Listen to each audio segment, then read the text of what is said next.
Kalau kalian fans Arsenal sejati, wajib untuk subscribe channel ini dulu ya, agar tak ketinggalan kabar Arsenal terbaru dari kami. Terima kasih. Serhou Guirassy, mesin gol dari Bundesliga yang wajib didatangkan Arsenal. Meski baru pindah dari Stuttgart ke Dortmund, Guirassy langsung mencuri perhatian. Statistiknya musim lalu di Bundesliga pun bukan main-main, 28 gol dari 30 laga dengan rata-rata 0,93 gol per pertandingan. Angka ini bahkan mengungguli beberapa striker top Eropa. Bersama Dortmund, ia tampil luar biasa efektif. Akurasi tembakannya menyentuh angka fantastis, yakni 65%, dan kontribusinya dalam build-up play juga terus menunjukkan perkembangan positif. Guirassy bukan hanya finisher mematikan, tapi juga pemain yang tahu cara berperan dalam permainan tim. Tak berhenti di level klub, Guirassy juga bersinar bersama Timnas Guinea. Dalam 14 pertandingan terakhir, ia sukses mencetak 7 gol dan 3 assist. Bukti bahwa ia bukan sekadar predator di kotak penalti, tetapi juga kreator serangan yang berbahaya. Melihat performa Arsenal musim lalu yang sering mandek di laga-laga besar akibat finishing yang tumpul, sosok striker klinis seperti Guirassy bisa jadi solusi yang dicari-cari. Dengan usia 29 tahun, ia tengah berada di puncak performanya, matang, kuat, dan tetap tajam.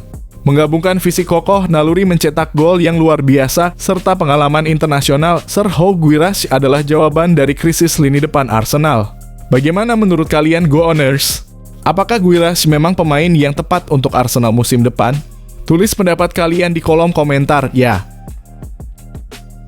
Fabian Ruiz, maestro lini tengah yang wajib segera direkrut Arsenal. The Gunners butuh gelandang yang mampu menjaga ritme, menjadi penghubung solid antara lini belakang dan depan, serta punya visi permainan tajam. Dan itulah yang ditawarkan oleh Fabian. Gelandang elegan asal Spanyol ini tampil konsisten sepanjang musim lalu di Liga 1 dengan catatan 5 assist dan 3 gol dari 29 pertandingan. Tak hanya produktif, ia juga sangat presisi, tingkat akurasi umpannya mencapai 91%, salah satu yang tertinggi di skuad PSG. Tak sampai di situ, Fabian juga mencatat rata-rata 2,1 umpan kunci per laga, bukti peran vitalnya dalam membongkar pertahanan lawan. Secara defensif, ia juga solid dengan 1,6 tackle sukses per pertandingan. Bahkan dalam duel udara, ia cukup dominan dengan tingkat kemenangan mencapai 62%, angka yang sangat impresif untuk gelandang tengah.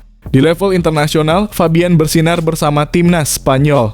Dalam gelaran Euro 2024, ia menjadi salah satu motor permainan tiki-taka modern, mencatat 2 gol dan 1 assist, serta menciptakan rata-rata 90 sentuhan bola per laga.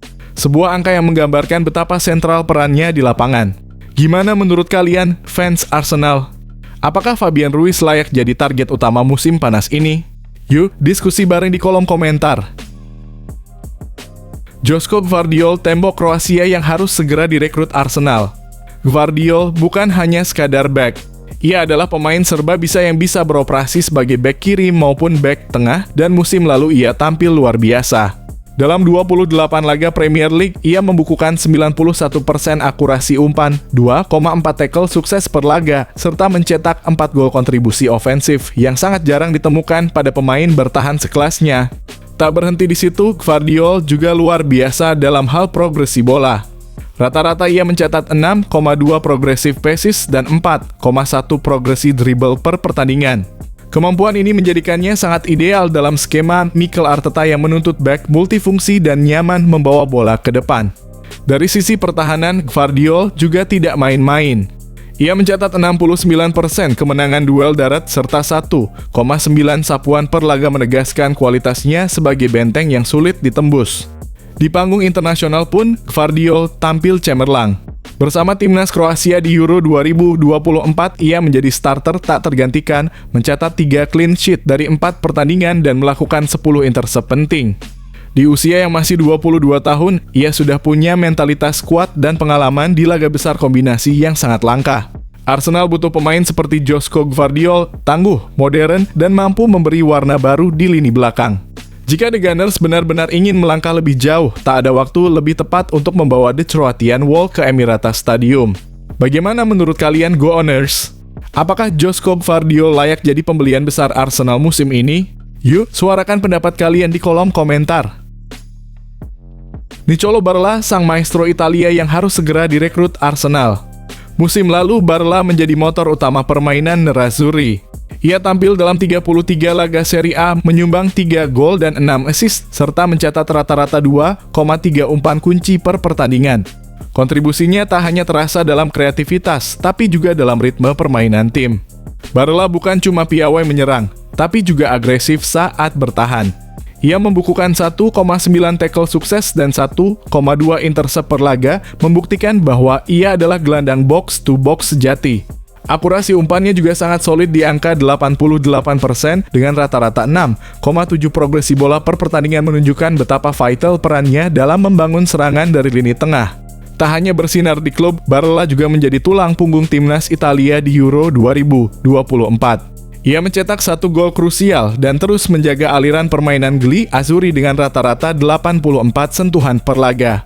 Sebuah bukti nyata bahwa ia adalah pusat distribusi bola yang handal. Dalam sistem Mikel Arteta yang menuntut gelandang komplit yang bisa bertahan, membangun serangan, hingga masuk ke kotak penalti, Barella adalah potongan puzzle yang sempurna.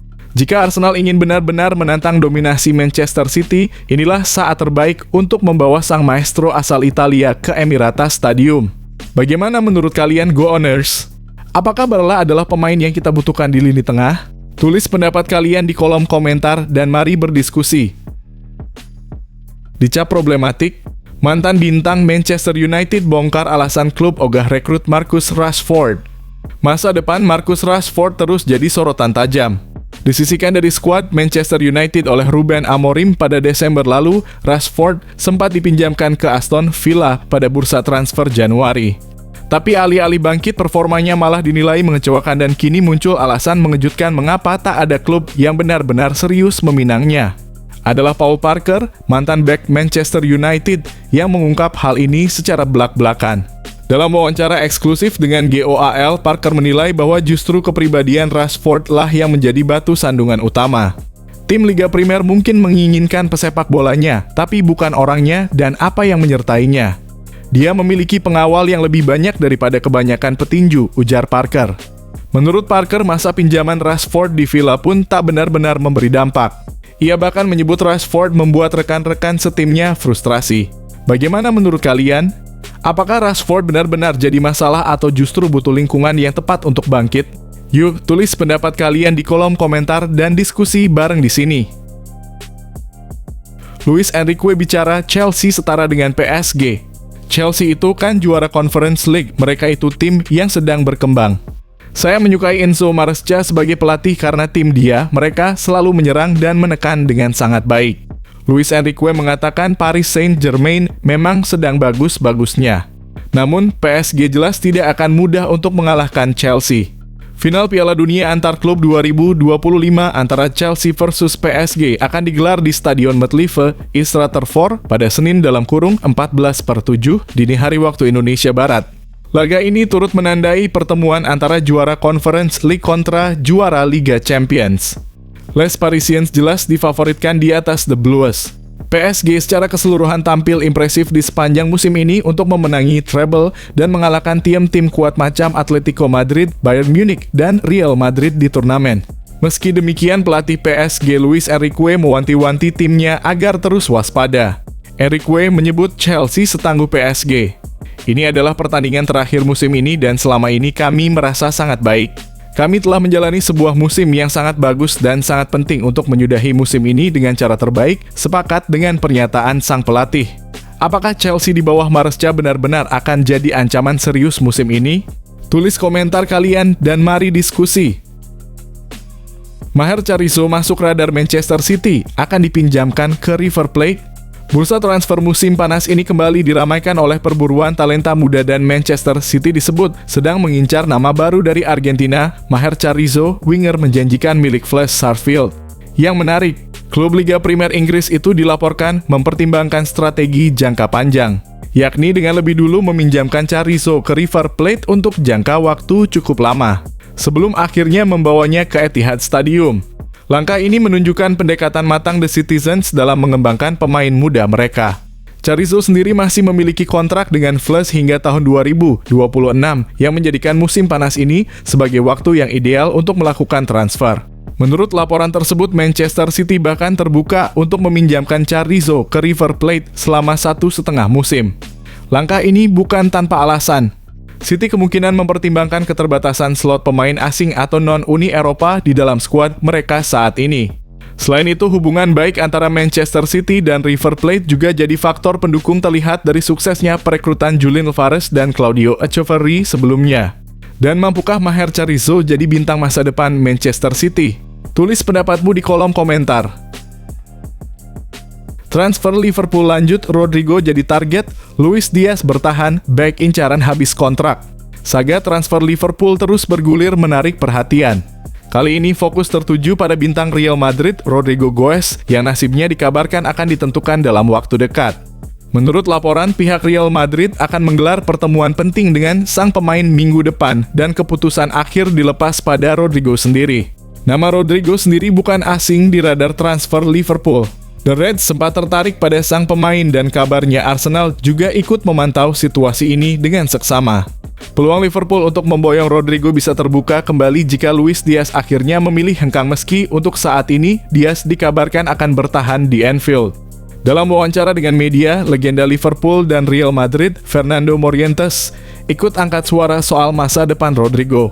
"Saya ingin melihatnya di Premier League dan saya ingin melihatnya di Liverpool," ujar Morientes. Dengan nama-nama seperti Rodrigo dan Marc Guehi yang masih masuk radar, serta ketidakpastian soal masa depan Darwin Núñez dan Diaz, The Reds masih bisa saja membuat kejutan besar dalam beberapa pekan ke depan. Bagaimana menurut kalian, fans Liverpool? Apakah Rodrigo cocok untuk menggantikan Diaz atau justru perlu didatangkan sebagai tambahan kekuatan? Yuk, share pendapatmu di kolom komentar.